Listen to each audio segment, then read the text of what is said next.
husband and I are here today because we are grieving parents walking through an unimaginable experience. More than 70,000 people in this country died in 2021 from fentanyl and other synthetic opioids, up from nearly none just 20 years ago. Fentanyl, it was something I had heard of, but not something I would have ever thought would have killed our child. Logan was our oldest son. He loved to play baseball. He loved our cats. He had an infectious smile. He could be really goofy. He could also be very difficult. I would say around 5 or 6 years old, we noticed that he struggled. He was just a little bit shy. There was a lot of anxiety with sports too. He had an issue with the knee. He had to have a surgery done. And after the surgery, they gave him some oxycodone for the pain. Logan, from that point on, I would say, was never the same. He started to change. His personality was different. Issues with some experimentation, things would set him off pretty easily. Erin and I didn't realize the effects that a substance could have on somebody. We look back now and we feel like it was the substances that were really controlling his actions.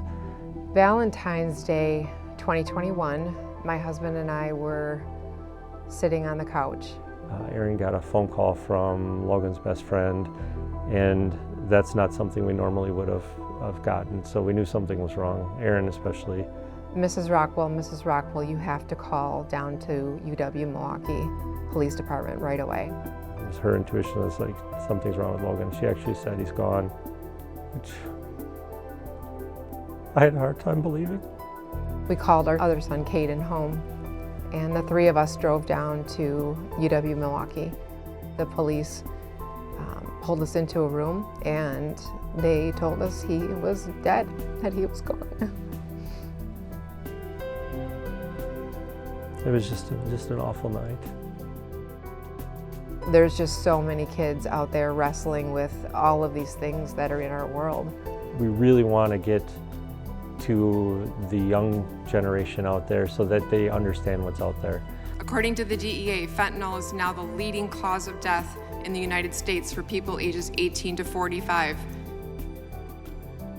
This would be what a potential lethal dose of fentanyl would look like. It's just 2 milligrams, the equivalent of 2 to 3 grains of salt, just barely fits on the tip of a pencil. This small amount of fentanyl right here, that's what killed our son. The pill that Logan took, what he thought he took, was a blue 30 milligram oxycodone pill, and it was actually fake. We warn parents in communities, don't think it couldn't be you, because I thought it couldn't be me, and it's me. It's me now. So our mission at Love Logan Foundation is, number one, to reduce the stigma associated with mental health issues and substance use disorder.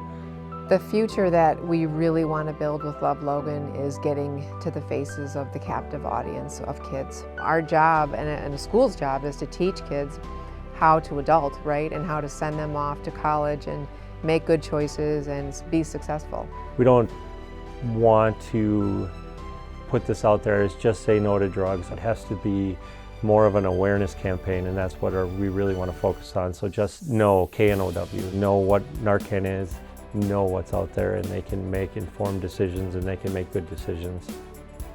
Telling the real story, being transparent, using the heart of the Love Logan Foundation. Him dying on Valentine's Day, he had wrote a card to me with that heart and his signature, which is the middle of our logo, and really using all of those things to get to the heart of the kids. And that is what I believe is going to make kids listen.